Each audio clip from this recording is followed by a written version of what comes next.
Hey, what's up? What's up? What's up? What's up? That's the wrong camera, y'all. Let me change my camera. That's not the camera I want y'all to see. Let me change my scene here. But what's going on? Good to see everybody. I use that camera to go out with. Now watch this. It's going to be tricky. Let me see. No, that's not the one I want. That's not the one I want. Fryar, you got too many cameras. That's the one I want right there. Yeah. Good to see everybody. Y'all come on in the room. We're here at the Fryar place where the conversations are fire. It's another Friday. We're live. We have a great show for you today. I told you last week that Mr. Everson Walls was going to be on this week, but when we had something tragic happen in the football world, the football arena on Monday Night Football, the Bills versus the Cincinnati Bengals, or the Bengals and the Bills are playing, and we had this tragedy take place. Someone reached out to me, someone who's been on the show before, my friend, Dr. Taunya Tinsley, an expert professional in mental health awareness and mental health services. She reached out to me, and yes, I decided to have her on this week so we can address this, so we can talk about this, because it's been the hottest topic this week. Unless you have your head in the sand somewhere, it's been a hot topic. This young man, Damar Hamlin, was actually in cardiac arrest on the football field. And obviously a lot of things happened after that. What's going on, Rodney? Good to see you, man. I'm glad you're on today because you are a former college player. I don't know if you made it to the NFL or not, or to the USFL or not, Rodney. I think you did. But it's going to be a good show. We can ask questions. Mom, good to see you. Becky Masters, Mr. Masters relative. Yes, Becky, good to see you. It's going to be a good show today. And I want and need for all of you to participate, please, today, because I want you to ask questions. This is, this is really, really something that people lack information about. And it's something that we really need to talk about. There's a lot that's going on that we just don't, we're not aware of. People just are not aware of, that we need to expose, that we need to bring to light, that we need revelation about. I want to talk to all of you today. Okay, y'all come on in the room. This says there's 6 of you on right now, but I only see 3 of you acknowledging yourselves. So whoever else is on, please come on in the room, say hi, let me know you're here. Everybody seems to be, except for Becky. Becky, you're on Facebook. You're on my personal Facebook page, which is cool. That's why I put this live, the show live on my personal Facebook page, to drive you guys over to YouTube. So Becky, if you would, please, YouTube's a better picture. It's 4K. It's better sound. Yes. So go over to YouTube, search for the Fryar Place. That's Fryar, and subscribe to the Fryar Place, and come on back on so I can see that you're on YouTube. All right. Who else is in with us right now? I'm going to give us a couple of minutes. We have to deal with our sponsors, y'all. We have sponsors. Yeah, Wanda, good to see you. God bless you. Good afternoon to you as well. God bless you. Y'all know, see, my buttons aren't working again. You know what? I'm getting sick and tired. I'm getting sick and tired of these updates. This stuff works. Oh, there it is. This stuff works. It's amazing. I'm sitting here like 2 hours before the show, going over everything, pushing buttons, making sure everything's working. And as soon as you get on the show, stuff don't want to work. Boy, modern technology. Press and Sew, y'all. We have gear. We have merch. Please go to Press and Sew, PRSS, the letter NSOW.com/TFP. Go there. It'll take you, when you log into that, it'll take you right to the Fryar Place's store. Yeah, we have hats, we have hoodies, we have T-shirts, all kind of merchandise that you can purchase to support the Fryar Place. And it doesn't really support the Fryar Place other than people seeing you in it. And when you do buy merch that has the Fryar Place logo on it from the Fryar Place at pressandsew.com TFP, I would like for you to, take a picture and post it, or do a little video and post it. But the proceeds from all the purchases that you make go to charity. All right. We don't get any of the proceeds here at the Fryar Place. They all go to charity. I told Press and Sew, send it to charity. I don't want any profits. We don't want any profits. We don't need any profits. We want to bless somebody else. Emodi, what's going on? I saw your post today. Yeah. Anthony Royster, what's going on? Good to see you. Uncle Chuck, all the way in the state of Washington, all the way across the United States. Bless you, my brother. I'm glad all of you are with us today. Yes, Press and Sew. Also, don't forget that we are on. Go ahead, Press and Sew. Go out. I'm waiting for you. See, I told y'all this stuff don't work. I get so sick and tired of this. Go, Press and Sew. Thank you. iHeartRadio, y'all. Don't forget we're on iHeartRadio. Go and download the iHeartRadio app on your mobile device, on your tablet. Open it. Search for the Fryar Place. That's Fryar. ER is a chicken. Go to Fryar, the Fryar Place, and you can listen to the Fryar Place on your iHeartRadio mobile app. Yeah, if you don't get a chance to watch us, if you don't get a chance to participate with us live, if you just can't watch it, you can listen to it while you're driving, while you're jogging, while you're meditating. You can listen to some of these great conversations that we have here at the Fryar Place, iHeartRadio. And we do have some sponsors that we have to take care of. I'm going to show us a little commercial here real quick as soon as iHeartRadio gets off my screen. Okay, iHeartRadio, get off my screen. Okay, I'm just going to have to make it get off the screen. Pasted image. Nope, that's not the one. Let's do, sorry, y'all. Which one is it? Nope, that's not it. There it goes. Boy, I tell you. Modern technology. Y'all, check out this commercial. My name is Irving Fryar, and I am a former NFL wide receiver. I played in the NFL as a wide receiver for 17 years. I was the first overall draft pick in 1984 with the New England Patriots. Played 9 years there, and then 3 years with the Miami Dolphins, 3 years with the Philadelphia Eagles. My last 2 years, I played with the Washington Redskins, what were then the Washington Redskins. When I first saw the core push-up bar, my first thought was that it was a little bit different. It looked different. It was shaped different from anything that I had exercised or worked out with before. But once I got a chance to understand how to use the core push-up bar, it really, really is something that has made a big difference in my life. I've obviously, being in the NFL for 17 years, I've been in some phenomenal weight rooms. I've had some phenomenal trainers, and I've been able to take care of my body. I had to take care of my body as an NFL player.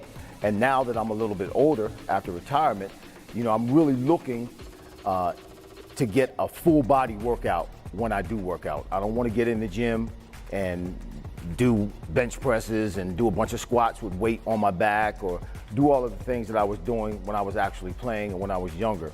But now it's important for me to get a full body workout.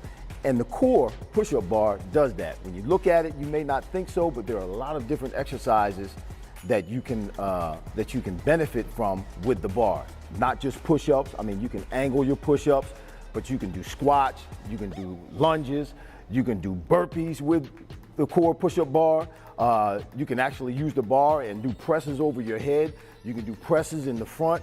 There are a lot of different exercises. You can do twists with the bar in your hand, and there's a full body exercise that's available to you. And listen, it's 100% beneficial. I'm older now. I don't need to be in the gym spending 2 hours lifting heavy weights, but man, this core push-up bar is the answer to my prayer. The bar can also be used with bands to create more resistance. Again, whether you're doing squats, whether you're doing lunges, whether you're doing overhead presses, the bands actually take it to a whole nother level because it adds more resistance. Fit in 15 minutes, that's all it takes. I'm a busy man now, I'm a pastor. I have a community development corporation. I'm married, I have kids, I got this, I got that. As a lot of us do, we have busy days, and some of us just really don't have a lot of time to put in the workout. We don't have time to go to the gym. We don't have time to spend an hour in the gym. We don't have time. In 15 minutes, that's all it takes. 15 minutes with this core push-up bar, and I'm fit. This didn't happen by accident. This takes work. The core bar is the answer.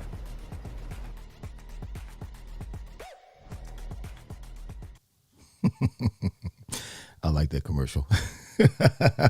So yeah, you guys can go to Core. It's gonna come up later now.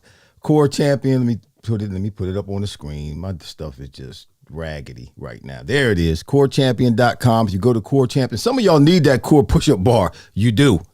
Yeah, you do. New Year's resolutions. Time to get in shape. CoreChampion.com. Go to CoreChampion.com. Purchase a push-up bar. Yeah, core push-up bar. And use the promo code Irving, IRVING. Promo code Irving, IRVING. Listen, before we bring my guest on, I'm looking at the comments, and I just got overwhelmed. Mr. Sean, you all can see Mr. Sean Chapman. He's hollering at us from Guatemala. Man, I need to say something about this man, and I'm sorry for holding you into the green room for this long, Dr. Tinsley, but hold on just a minute, all right? Mr. Chapman, I need to acknowledge this man because all of you know that I went to prison 6 or 7 years ago, however long it was. And when I got out of prison, I couldn't get a job anywhere. Nobody would give me a job. This man hired me. He fought for me and hired me and got a job for me at the New Jersey Youth Challenge Academy. Got me on the base, talked to the base commander. Yeah, went to the base commander, had the base commander, because they weren't supposed to let me on the base. So the base commander had to write a letter for me to have permission to get on the base because I had just gotten out of prison. And this man allowed me to get a job working with these young people, and trying to be an asset in their lives. So Mr. Chapman, thank you so much. I don't know if I ever told you that. I'm sure I did, but listen, I'm loyal to you, man. Whatever you need me to do, wherever you are. If I need to come to Guatemala, you having some issues, you need somebody to handle it, I got you. I got you, man. Angelo Ortiz, what's going on? Angelo says that he currently works in a mental hospital and mental illness affects everyone. Yes, it does. Richard, good to see you. Y'all, I'm not going to hold Cheryl Williams. Hey, burpees are demonic and not of God. Listen, they make it feel like a demon is after you. Yes, burpees are demonic. I have a workout, Cheryl. Well, I run a mile, and then I do 50 burpees, and then I run another mile. That's demonic. That workout is actually hell on wheels. HE double hockey sticks. Y'all, listen. I'm gonna bring my guest in. She's been on the show before. She's a friend of mine. She's actually trained me to be a transitional coach some years ago via the NFL, and she's a mental health expert. She's got all kinds of degrees. Dr. Tinsley, what is going on? Let me bring you in. My stream deck's not working, so I got to click you in. How you doing?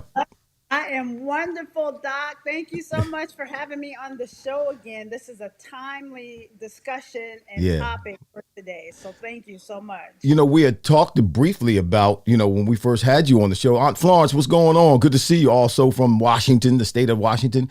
We had talked about you kind of being our mental health expert for the Fryar place. So it looks like it's working out like that, because I guess at some point we're going to continue to have some challenges or issues or circumstances rise like this.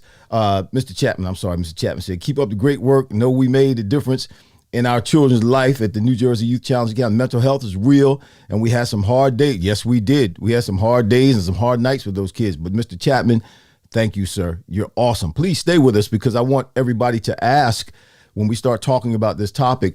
I want y'all to participate. I want you to ask questions, because I'm sure you have some questions about what's going on and what's still happening right now. But Dr. Tinsley, I want to give her some credit. I'm going to let her tell her story or explain who she is or introduce herself. But I just want y'all to know this. She got all kinds of degrees, a D-Min, a PhD, a NCC, a LPC. I don't know what those other ones are. She's in the sports counseling, mental health seminars for the NFL, transitional counseling services, love and basketball ministries, and life coaching services. Life coaching services. Radio show, Talk with Dr. T, and that's about faith and mental health. What else do you do? My gosh. Well, this is all gifts for God, for me to help people and help people in a variety of contexts, but also helping people. Mental health is my passion, but also helping people with mental health and mental illness in cultural groups where there has been traditionally a high stigma and bias about mental health. And so my goal is to go into these different cultural groups, whether it's the Black community, BIPOC community, the sports community, the church community, and being able to talk about mental health and dispel those stigmas and myths and really increase help-seeking behavior. Yeah. So those, as a licensed professional counselor, as somebody who has the training with ministry, those all help me to do what I do in those different contexts. Yeah, and we particularly in our culture, Black folk, we think if you got to sit down and talk to somebody, you've been diagnosed with which most of us have some mental health challenges, that something's wrong with you. It's some kind of stigma, it's some kind of disease, or we're not supposed to deal with that or say anything about it. So yeah, that needs to be addressed, and we're finding out right now in a platform, which professional football, which is pretty much dominated by Black folk, that we're having some challenges this week, that a lot of awareness is being brought to this scenario that took place on Monday night, where we have a young man who's a defensive back by the name of Damar Hamlin. They're playing he's 24 years old, second year in the league. He finally gets a chance to start. Matter of fact, he became a starter because the one who was starting in front of him got hurt. So he's starting in the biggest game, Monday Night Football, Buffalo Bills, Cincinnati Bengals. He's with the Bills. Game opens up. Cincinnati goes down and scores 7 points. The Bills get the ball. They come back. They get 3 points, now 7-3. And now Joe Burrow is marching back down the field. And he throws a pass to his teammate, Todd T. Higgins. Mm-hmm. T. Higgins initiated the contact, and Damar tackles him. Damar goes to the ground. He stands up and he wobbles a little bit and then falls on his back and goes into cardiac arrest. And I'm sure everybody else has been hearing what's been going on. He is doing better. He's still not able to breathe on his own right now. He's still in critical care.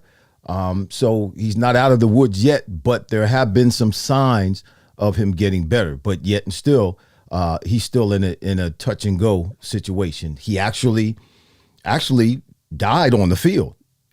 Correct me if I'm wrong. Cardiac arrest means that your heart stops beating. So clinically, he was dead, and they had to resuscitate him. CPR. They're shocking him on the field, and his teammates and the opposing team and the coaches and the fans are seeing all of this go on right before their eyes. And it's been devastating. They canceled the game. They're not going to play the game again. Didn't know if they were going to play the game that, well, for the Bills, it was against the Raiders, I think, this weekend. Didn't know if they're going to play that game this week. But apparently the parents, or the father in particular, spoke to the Bills team and told them, listen, you guys need to play. That's what Damar would want you to do. So that kind of, I don't know what that did for them, or I guess it released them or gave them what they needed to let go of what they were holding on to in terms of feeling maybe guilty or feeling bad or insecure or uncertain about moving forward. But talk about that. I mean, we have different angles, so many different angles that we can talk about when we talk about Damar, because Damar is really not aware of what's happening right now. He did wake up and did ask, I don't know how he asked because he's got the breathing tube still down his throat, but he asked, did his team win or not? But what about let's start with his parents. Let's start with his mother. What is she dealing with right now? Right. Well, let me first say, once again, thank you for having me on the show. I think that there was a report earlier that they took the breathing tube out this morning or in the middle of the night. So the breathing Okay. tube is out. So I want to just kind of say continue prayers to Damar and his family.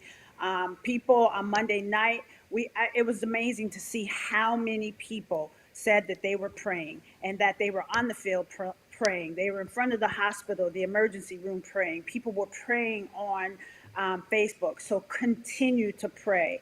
One of the things that I want to make sure is that people understand when I was watching the game on Monday, yes, we all have mental health. And I think there's a couple people online watching saying we all have mental health. Mm-hmm. Everybody has mental health. There's a certain population that may have a diagnosable mental illness. And so I want you to understand that what we saw and what we are seeing in the replays is a traumatic event. And a traumatic event can have an impact on a person's mental health. And one of the things that we saw on Monday is this collective trauma, the psychological distress that impacted an entire culture of athletes and fans, the community. And so as I was watching, I was thinking about not only the players, the coaches, but also mom watching this from the stands and they're having to get her. This trauma can impact and increase anxiety and stress. And one of the things that it does is it impacts our body. I have a book that I wanted to share. Is that there's a book by Bessel van der Kolk that says the body keeps score, brain, mind, and body in the healing of trauma. And let me just say this, because if anybody has experienced trauma in the past, whether it's race-based traumatic stress, whether it's generational trauma, abuse, the trauma of addiction, one of the things that it says is that although we are all very resilient, traumatic experiences do leave traces, whether on a large scale or close to home, on our families. And so I'm thinking Wow. about the traumatic event on his family, his mom. And it says, while we want to move beyond trauma, the part of our brain that is devoted to ensuring our survival, deep below our rational brain, is not very good at denial. Long after a traumatic experience is over, it may be reactivated by the slightest hint of danger and mobilize disturbed brain circuits and secrete massive amounts of stress hormones. And when we have massive amounts of stress hormones, it can be manifested in our body and having psychosomatic pain, backaches. It increases blood pressure, heart disease, headaches, other kind of body aches. But it also, those excessive hormones increase the stress in our body and increases depression and anxiety.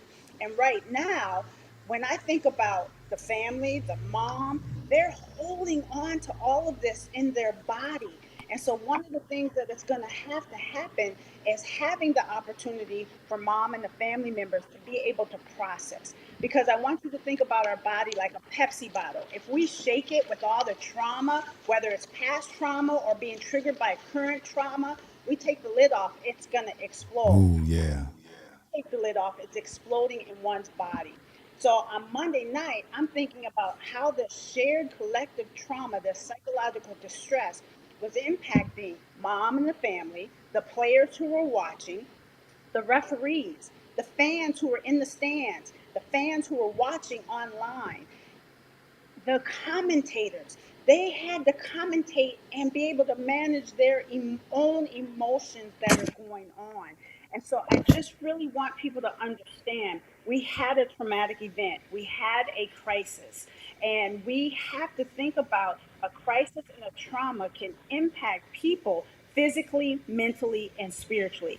Even long after, even though Damar is getting better, people still hold on to this in their body, and the slightest thing could re-trigger it. Or later on, 6 months down the line, somebody's dealing with post-traumatic stress syndrome, or there's it's not a DSM diagnosis, but it's called continuous stress. And so people who are experiencing continuous stress are living with this the daily trauma in their lives, and we need to be able to set up mechanisms at the group level, at the individual level, for people to be able to manage the stress and crisis and be able to relieve what they're feeling and what they're experiencing now, but also long term down the line. Wow. Doc, I don't know if you hit your mic or something changed with your mic. I don't know if you turned something on there, but you're good. You're good. You may have hit it with the book. So there's two things. Now, I had no intention on asking this question, but this is based on what you just said. Based on what you just said about trauma that takes place and it lays, maybe I'm hearing that it lays dormant and at some point is coming out some way or somehow. If we don't recognize there's been trauma and deal with, addressing that trauma and trying to create stability mentally and psychologically and emotionally with regards to that trauma. So football in itself is trauma in the body. Yes. There's ups, there's downs, there's disappointments, there's anxiety, there's, heartaches, there's all of that happens in the course of a season. Yes. Season after season after season. So right. So based on what you just said, are you saying that though it may not have been, though I played 17 years, I may not have had an experience at the magnitude that Damar has. I've been carted off the field before. My mother just wrote in the comments. She's watching me getting carted off the field. I've been carted off by an ambulance before and couldn't move, didn't know if I was going to play again. And, 4 hours was paralyzed. Eventually did come around and went back and played. But are you saying this trauma that we go through all of these years is the reason for what happens with football players when there's committing suicide, CTE, emotionally unstable, families falling apart because they're not able to hold it together? Is that this trauma rising up and manifesting itself later on in their lives that's laid dormant?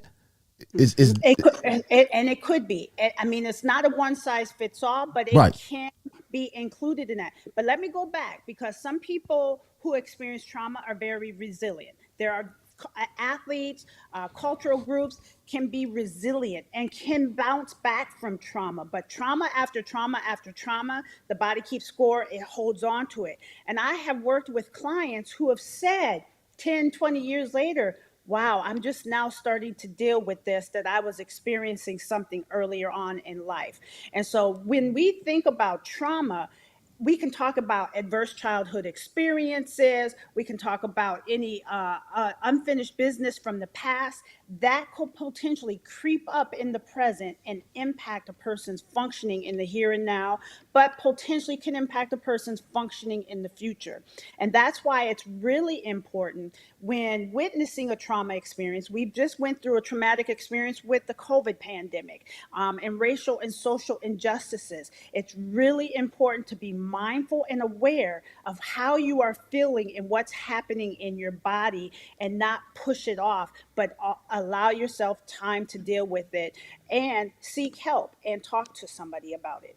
That's good. I was just going to say that, because those who are listening, and please, if ask questions, those of you who are with us, you got 16 watching right now. That's a lot for noon on a Friday, right after the holiday. Throw a cue up, semicolon, and ask your questions, because we got the expert right here, and she's helping us out tremendously. We're trying to stay on the subject of football, but it's becoming personal now. And like you said, there's been trauma. There's everybody experienced COVID. Nobody escaped COVID. And it affected all of us somewhat in the same way, but everybody obviously individually in different ways. Somebody that doesn't have access, so to speak, and I think we all can find a way to find a mental health therapist to help us through these types of situations. But what do you say when I say, what about talking to a friend? Just don't get a crazy friend to talk to. I don't like using that word crazy. Someone, don't make sure you get a stable friend. What do you think about talking to a friend when you talk about getting this kind of stuff off your chest? If you feel like, you're getting kind of wayward, you're feeling pressure, maybe anxiety. Yeah, I think that's a great first start. But as friends, we also have to recognize our limits, right? Mm-hmm. And we have to recognize our scope and our competence of training. There's only so much we can do as a friend. So as a friend, we might need to say, "Hey, I can go with you to talk to a trained professional." But also, oftentimes, people don't want to go to a mental health professional first. And maybe you go to your primary care physician first, or maybe you go to your pastor. But that's why all of these contacts have to have some relationships with mental health therapists, but we have to start somewhere. And we have to help people to understand we all have mental health, just like we have physical health. If I have high blood pressure, I am going to go to the doctor and I am going to get care for the high blood pressure.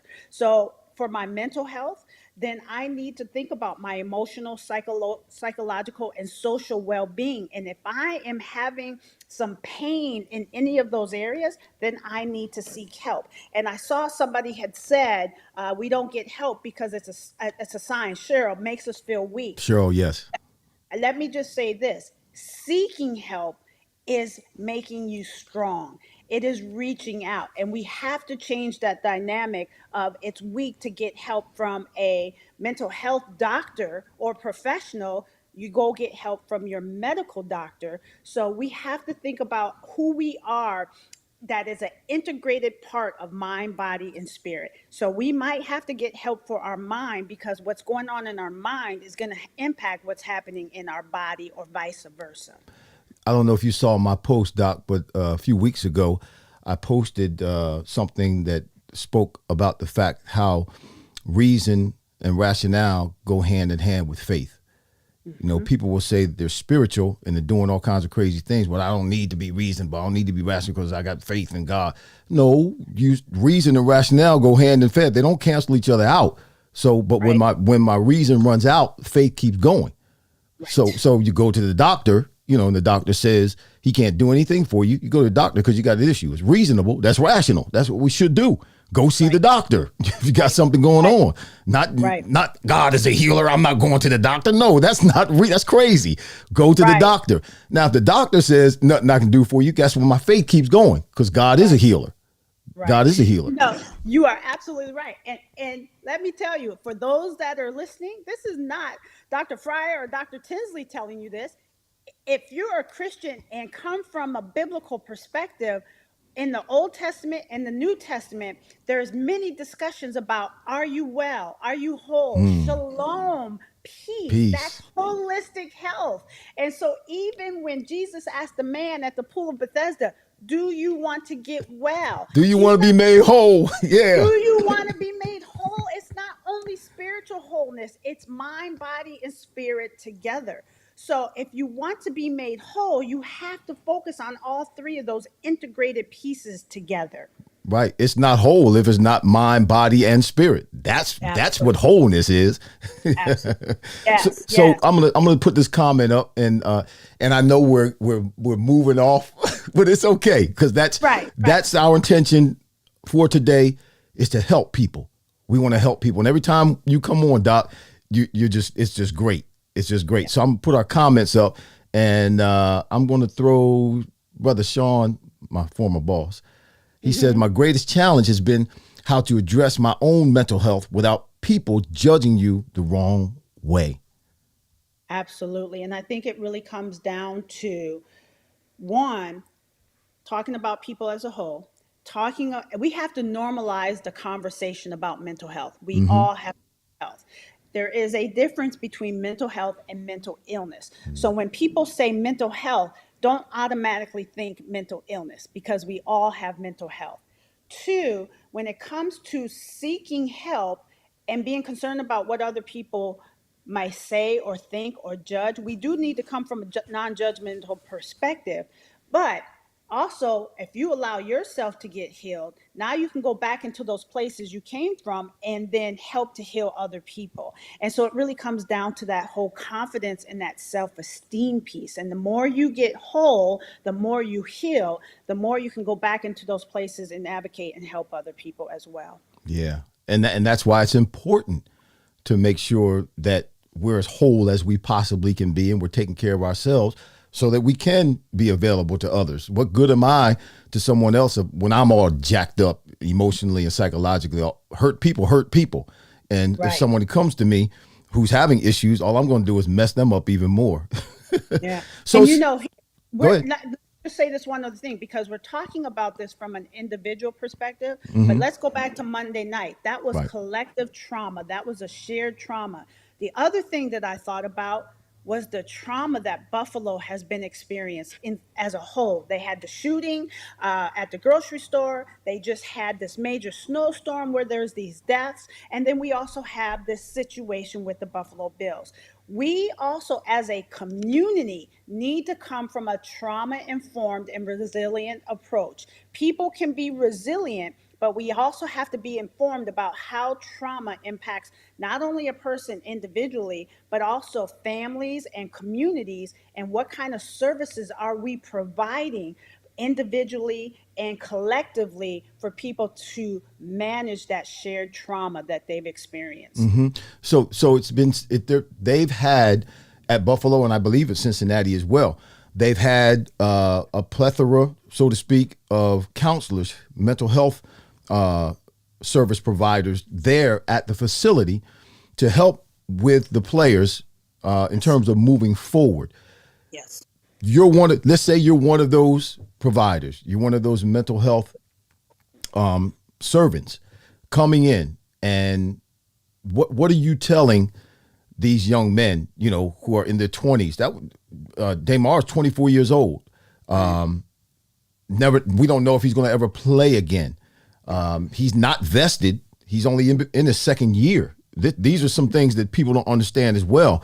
And when people ask for bigger contracts and hold out, they want to, criticize the players. But here's a 24-year-old young man, 24-year-old kid. He made $800,000 or is making $800,000 this year. He's on his rookie contract. You have to play 4 years to get vested. There's no pension for him if he doesn't play anymore. He'll never get another check from the Bills again if he doesn't play anymore. They're not aware of that. And this happens. Now you're one of the providers, you're in the facility.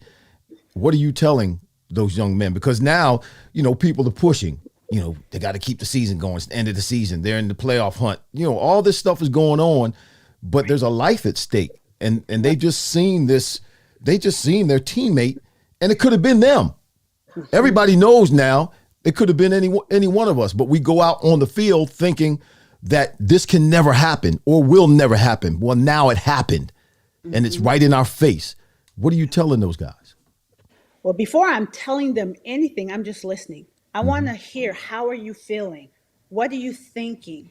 How is it impacting you in your body? Because what we saw on Monday night is that we saw, and I heard so many people say this, but you and I know this, football players are human beings, right? And we Yes. saw peers, coaches are human beings.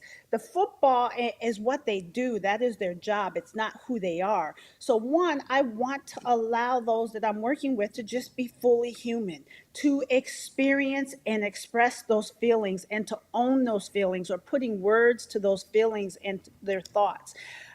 I'm going to also try to help make meaning of this. How do you make meaning for this in your life? Now, we're not going to make meaning of it in one session or two sessions, but what does this mean for you? So I was watching something on ESPN, and they were some former players were saying, how do you make meaning of this? Is you go out and you play for Damar. You go out and continue to work for Damar. Everybody's different, but how do you make meaning and what are your values to keep moving forward? So I'm also just reminding them they're human and that this was a crisis situation, a traumatic situation.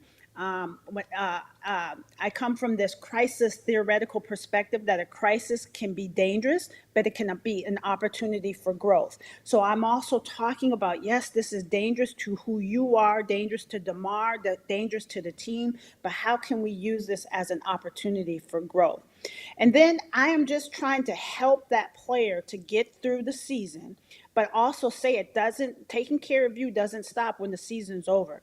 You need to continue, keep processing this and coming up with some strategies to increase your wellness, coming up with strategies to increase your sleeping, because this trauma and crisis can impact your sleep, coming up with strategies to manage any anxiety or depressive symptoms that somebody may have. So I am teaching my client how to recognize when something's going on and paying attention, and then we're coming up with strategies on how to manage. Right. And tell everybody again, please, y'all. I know y'all have some questions. Don't get shy on me now. ask your questions again. Put a Q in. Sure. I pray that T. Higgins' mental health as well. Yes, because T. Higgins, we're going to talk about that in a minute. I can't imagine what he's going through because he was the one that Damar hit. And they actually know each other, and played against each other in the past. So, moving forward, there's no limit to how long this can last in the minds, in the emotions, in the psyche of the players. It could be still 10 years down the road, and they still are dealing with this event, though they may have moved on and continue to play football, but they're still dealing with this. Can you tell people, that's something that's normal, I guess, and almost even necessary, Yes. and everybody's different? Because some people were like, well, you're still dealing with that? It's been 10 years. Why are you still? And that's just, there is. that's First crazy. of all, there's no timeline Right. on grief, trauma, stress. There's no timeline. And I'm gonna give you an example. So although we're focusing on football, I'm gonna use when everything happened with Breonna Taylor and George Floyd. I was working with an older adult, and when I say older adult, 70 or older, and I they thought you were were going to say 60 like me. Yeah. and as a Black person, they were resilient through the civil rights movement. They were able to manage that. But when everything happened with George Floyd again, George Floyd and Breonna Taylor and Ahmaud Arbery, Right. that triggered some of that trauma that person was resilient from, and then just brought in this stress and this anxiety at this time. So people can be resilient with historical trauma, adverse childhood experiences, but just like I said from the book, uh, traumatic experiences do leave some traces and can be triggered at the slightest hint of danger. And so we have to recognize there's no timeline. So I think we have to pay attention to the language we use and not saying, are you still dealing with that? Why are you still dealing with that? Because one person's experience is not another person's experience. And we have to recognize that it's not a one size fits all. And the way that I like to explain it is that what you are experiencing is normal reactions to this traumatic event. That's good. It's normal and necessary. Yeah. Do players play mind games with themselves? Again, this is brought in awareness. Things like this have happened in the past, where players have gotten seriously injured and even died. But do players play mind games with themselves to get themselves in a place emotionally, psychologically, and mentally to go out on the field? For example, next to my last year in the league, I was at Washington, came to Philadelphia. got caught up in the middle of the field and kind of got turned sideways. And I knew something happened. I managed to get to the sidelines. When I got to the sidelines, fell down and was paralyzed for 4 hours. That experience I was telling you about before. And then, but after, whenever I was clear to play, I took my crazy behind back on the field and played some more and kept playing and played another year. And that was really the worst experience out of my career. I've had other injuries, but that one was pretty scary. We didn't know for a while whether or not I was going to play ever again because I couldn't move. My spinal cord had gone into spasms, and that's what the issue was. But do we play mind game? I mean, because the rest of the league has seen this. Cincinnati has seen this. The Bills have seen this. They're getting ready to play again this weekend. What are they doing psychologically, emotionally? I mean, is it just courage that we have? Or do we play these games with ourselves and block out or convince ourselves that that's not going to happen, that this is just a freak accident and that's not going to happen to me? Because the reality of the situation is there is no ceiling in terms of what can happen any given weekend. That can happen every weekend. There is no ceiling in terms of the danger that we go through or that we face on a week-to-week basis. That can happen at any time to anybody who's out there playing. Let me say this, because there is a theoretical and psychological concept of mind games. I'd like to come at it as kind of reframing how one is thinking. Sometimes people reframe how they're thinking by avoiding or denying. This is not going to happen to me. Okay. So that is part of that normal process of just avoidance and denial. Some people may say, you know what, I'm a little anxious on getting back on the field. I know that this hasn't happened. I was listening to commentators, and they said the last time something like this similar happened was in the early 70s. So here it is, to 2023. But it can be that a denial and that avoidance. And let me tell you about avoidance and denial. It's not a bad thing. It is when we talk about denial and avoidance, it is a self-protective factor for a person to not fully experience the emotions that they could experience. But even though we're denying and avoiding now, we can't keep pushing it down, because we got to go back to our Pepsi bottle. So let's come up with a way to reframe it for now, but I need to come back and process it later on. Y'all don't have any questions for Doc? I see you, Alfred. Good to see you. Who else came on? Vinny came on. Good to see you, Vinny. I'm surprised you haven't asked about 5 questions by now, Vinny. Cheryl, I still see you. So what's going to happen, or what needs to happen, Doc, in this situation with Damar? What would you like to see happen?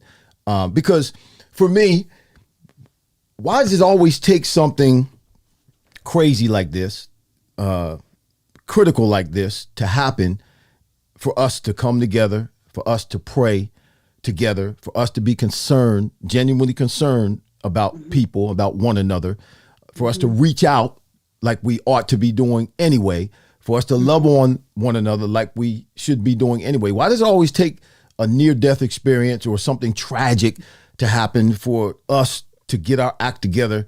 And I say temporarily, because we'll do this, but then, 3 weeks, 4 weeks from now, it's business as usual. I mean, when 911 took place, everybody was up in arms. Everybody was, just like you said, everybody was praying. Everybody was coming together. Everybody's working together. We're trying to make it through this together. We got to come together. We got to bond together. And it was beautiful. I mean, but it was a tragic incident. But then 2-3 years later, we're back to business as usual, like it never happened. And that's what I would like to see, is that we're not back to usual, that we learn from this, we make meaning from this experience.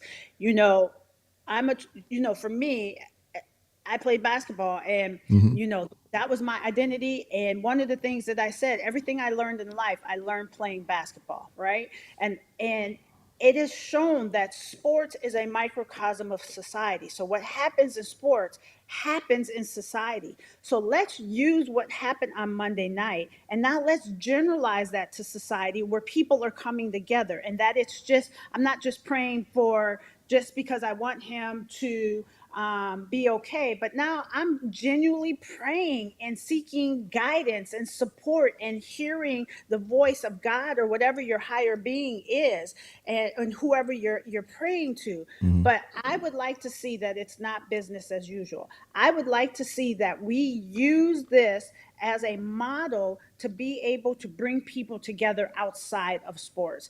I would also like to use this for people to recognize, yes, in football, these guys go out in their job and play on the field, but remember, they're humans first. Mm. Football is what they do, sports is what a person does. And that just because someone is a professional elite athlete doesn't mean that they don't experience the normal developmental trajectories that we as human beings experience. And just because we are athletes or a pastor or a person of color doesn't mean that we're not going to experience mental health challenges. Mental health challenges and mental illness is an equal opportunity challenge and illness. So let's recognize that people are real and that they are human. Mm. It is my hope from this situation, as I think about Damar's family, that while they're at the hospital, there is a chaplain there providing support. Mm-hmm. Their Mm-hmm. social worker or mental health professional is there providing support, and that they continue to have that support when he is released from the hospital and going through his treatments and rehabilitation, and that we open the door to having these conversations and normalizing these conversations from this experience. Mm-hmm. I'm going to put this comment up real quick from Vanetta. Hey, Vanetta, good to see you today. Thanks for joining us. Often we are forced to perform when we know we can't personally and professionally. We should show ourselves grace and create practical expectations, limits, and not let others project where we should be. Amen. Amen. If Amen. God gives us grace, then we should be able to give ourselves Woo! too, right? Yeah.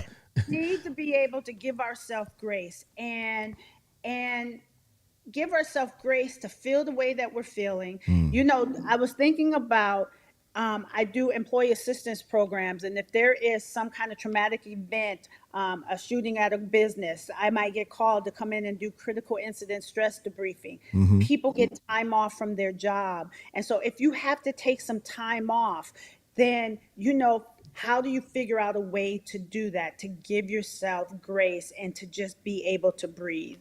Nice, nice. This is so what one last question. I was going to ask you one day. This is off subject, but it's on subject, and I had no idea what it is. You're probably going to diagnose me right now. But I was sitting right one day. I was sitting about 5-6 months ago. I was sitting right in this same chair. I don't know what was going on, Doc, but I thought I was going to die. I thought I had like 10 anxiety attacks in a row. I mean, one, woof, woof. I mean, I don't know if you've ever had an anxiety attack before, but you get hot, you can't breathe, your heart's pounding. I had to lay on. I had to lay on the floor. I laid on the floor and I said, "Okay, Lord, this is it," because I thought I was gone. I guess there's people who experience anxiety attacks, like panic attacks, like that. I don't know what it was. What's happening with that? Maybe somebody who's listening right now is dealing with something like that or does every now and then, but they're not sure what's happening in their minds or in their bodies, and how do they deal with that?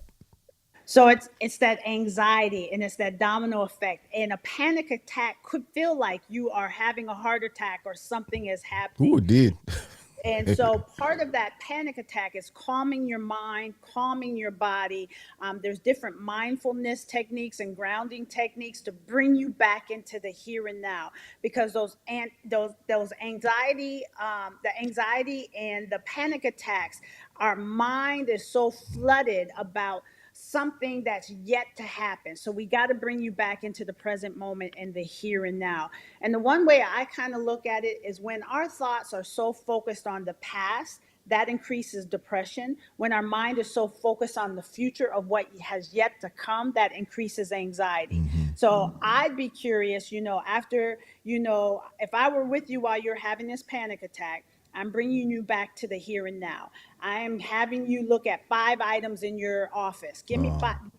I'm going to have you, tell me 4 things that you hear.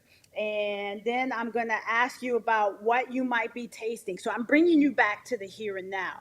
And then I want to process with you, what were you thinking? What was happening up until that point you had that panic attack? Because I would imagine you were flooded about things that were yet to come. Wow. You know what? This is not what it was, but I probably was thinking about my golf game. So I was probably getting ready to go play golf and was having an anxiety attack. Last question. Someone mentioned it. I wanted to get back to it. T. Higgins. I guess at some point he was feeling like, or could have felt like, it was his fault, or he had something to do with what happened to Damar and his near-death experience. What is he dealing with? Because it could be somebody, I could be driving down the road and my tire gets flat and I end up running into someone else and they get seriously injured or maybe even, killed. Those kinds of things happen all the time. I'm sorry for using such extreme measures or an extreme example, but there may be some people who are dealing with what Higgins is dealing with right now. They may feel like they're the cause of some hurt or some pain, and they're really not. They just happen to be in the wrong place at the wrong time, and they may be carrying something. What are you telling T. Higgins? What are you telling people like that? Well, picking back up off where we just left off, first of all, give yourself grace. There is this, again, these are normal reactions, these normal thoughts, the remorse, that guilt. And now we want to, we got to process it. I don't want him to get stuck in that remorse or that guilt, but also now talking about, it just was a fluke accident. This is not anything that you could have had any control over. So we're really just processing that and helping him to manage whatever those feelings are that he might be dealing with. I haven't heard any news reports in terms of how he's feeling and what he's thinking, but I could imagine it's a lot and it's overwhelming. So I'm just helping him with managing those overwhelming thoughts. I'm checking in to make sure he's able to sleep, he's eating healthy, he's taking care of himself, and has an outlet to process what he's thinking about, but also allowing him to understand these are normal thoughts and reactions to have to this extraordinary event. Right. Well, I saw right before our show, I saw an interview with him, and they were asking him that question, and he said at first he was feeling guilty, but then after he heard from the family, heard from Damar's father that everything was okay and Damar was doing better, he started getting ready, getting ready to move on, and was able to feel better about the situation. But at first he was having feelings of guilt as though, it was his fault. But now he's able, that he got that confirmation and that reassurance from the reports and Damar's father that he's able to move on and feel better about the situation and not hold himself accountable necessarily and have that guilt hanging over his head. Y'all, if you got any questions, listen, let me throw these comments up here again. I think Cheryl wanted to make a comment. It looks like a question. I think she's talking about anxiety attacks. Could that be a subconscious thought or just delayed reaction to something not previously addressed? It could be a combination of both. It's not a one size. Sometimes I want you to think about an iceberg. The tip of the iceberg is what we see. That's our conscious awareness, right? Below the surface is our unconscious. If there's an earthquake, we don't see the earthquake, but the iceberg is shifting, right? Right. So sometimes our mind and our unconscious and subconscious thoughts can be triggered by a quote unquote earthquake and trigger something to our conscious awareness. Right. Okay. Alfred, what's going on, bro? He's got it. Let me throw the comments up there. The comments. Alfred is asking, is there a connection with mental illness early in life and age-related mental illness like Alzheimer's, etc.? Now, that's a question I would need to do some more research on, because I don't know the relationship between early mental illness diagnosis and Alzheimer's. So I can't answer that accurately, and I would do some research. So I'll get that answer and get that to you, and you can get that to Alfred. Okay, Alfred, he's a frat brother of mine. He's just being extra. Just being extra, Alfred. Anybody else? You have any questions before we let Doc go? This has been, I've had comments. Great conversation. Always is with you, Doc. Love you. Yeah. I mean, it's always. And can I say one more thing? No, do your thing. You got. Look, don't be taking over my show. No, I just want to say one of the things that I don't know if I reached out to you Monday night or on Tuesday, but one of the things that I found is that I wanted to check on my friends who are former athletes.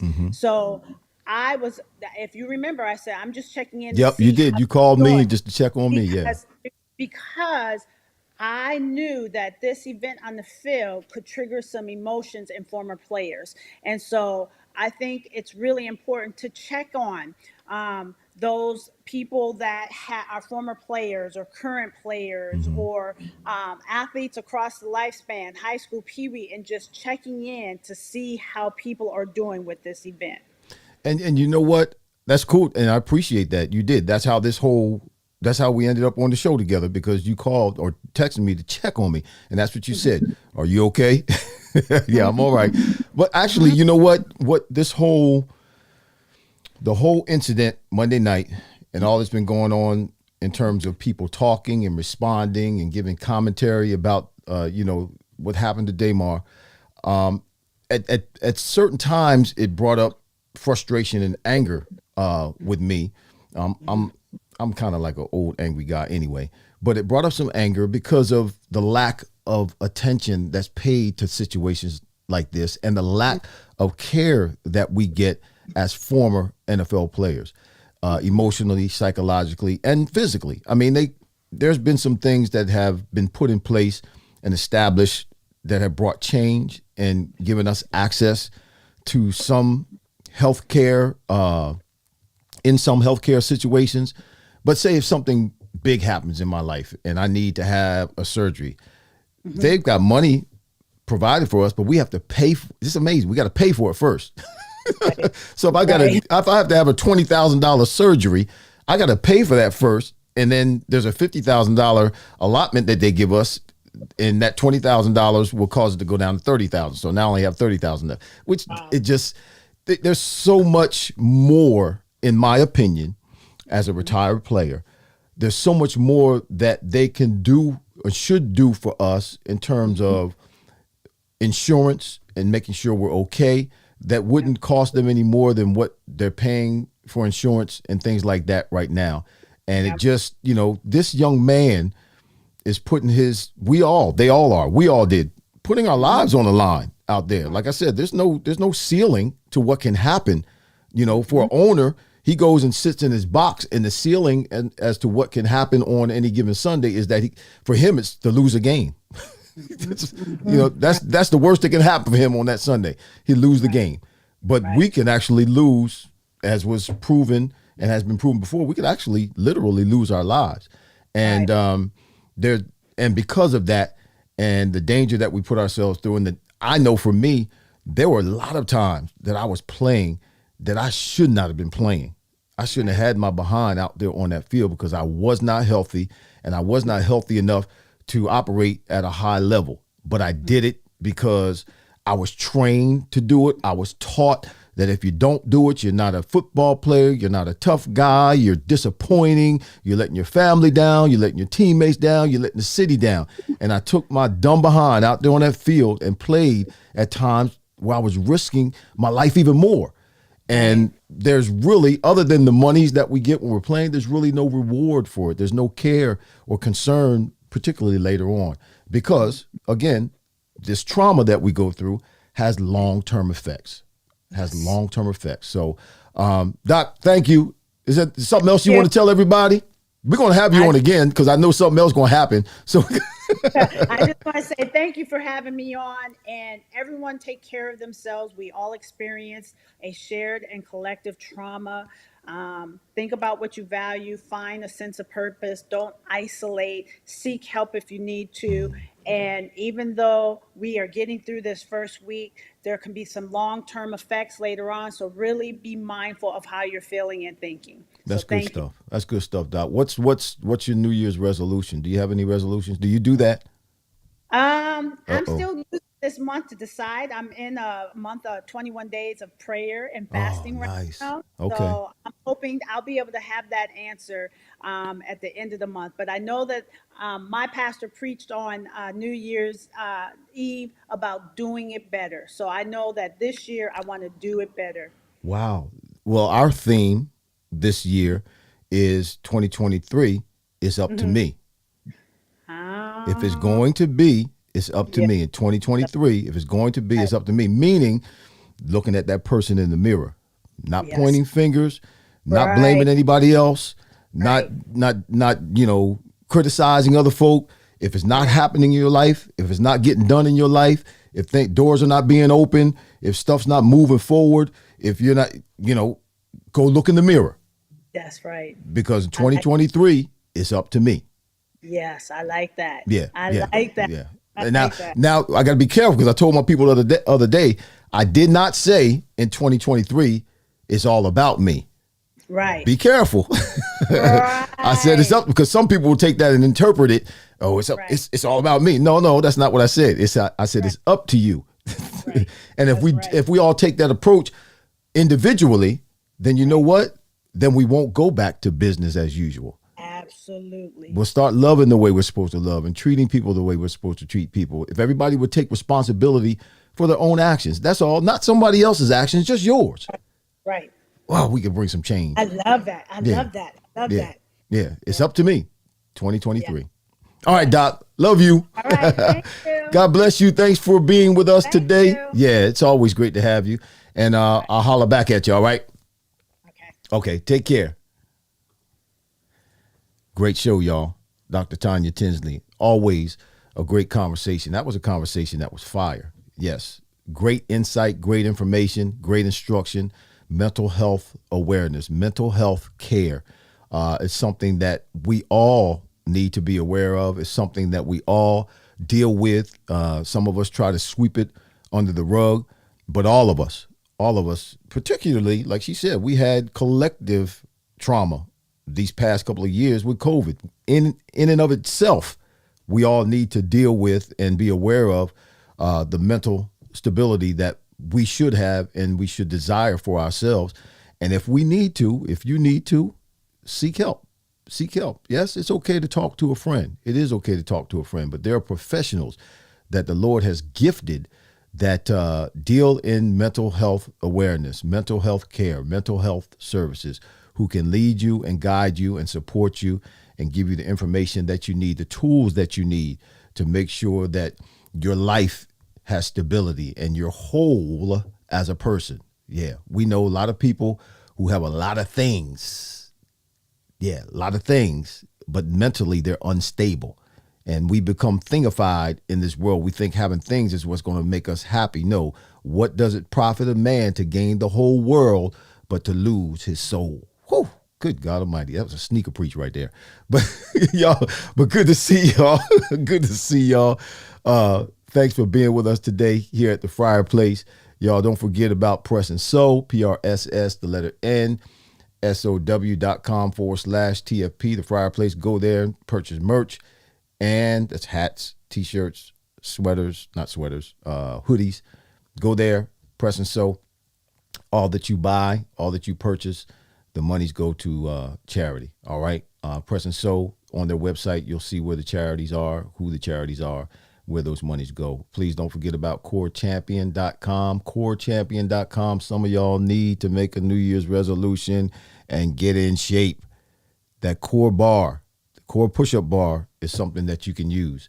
Fit in 15 minutes. Go to CoreChampion.com.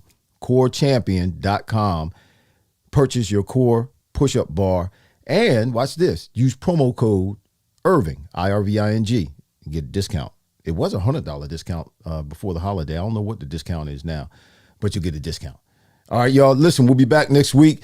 Next week, we'll have Everson Walls on. Yeah, those of you who are Dallas Cowboys fans, the man who went to Grambling, 4-time Pro Bowler, 3-time All-Pro, defensive back. I mean, he was phenomenal. He is on the ballot right now for the Hall of Fame, as I was. I'm off now. They kicked me off, but he's still on. I think he's a semifinalist right now.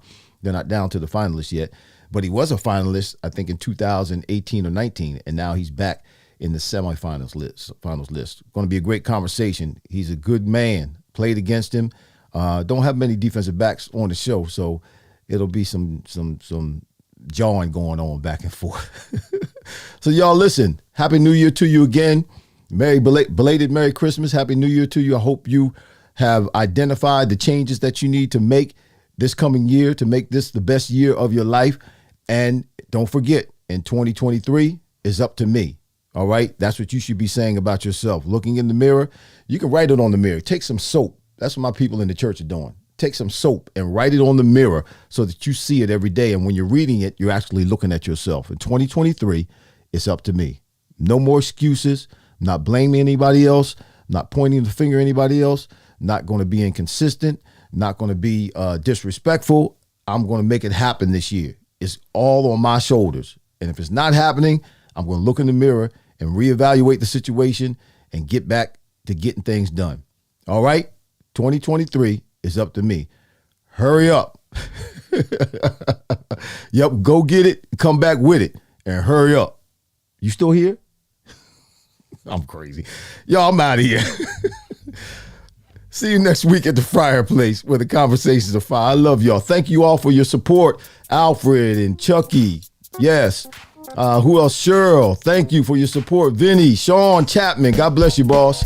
Mama, I see you. God bless you. Florence, Aunt Florence, God bless you too. Richard Melton, God bless you. Thanks for being with us today. Angelo, yeah, Wanda, Rodney Lewis, Becky Ellis Masters. Y'all will see you next week. God bless.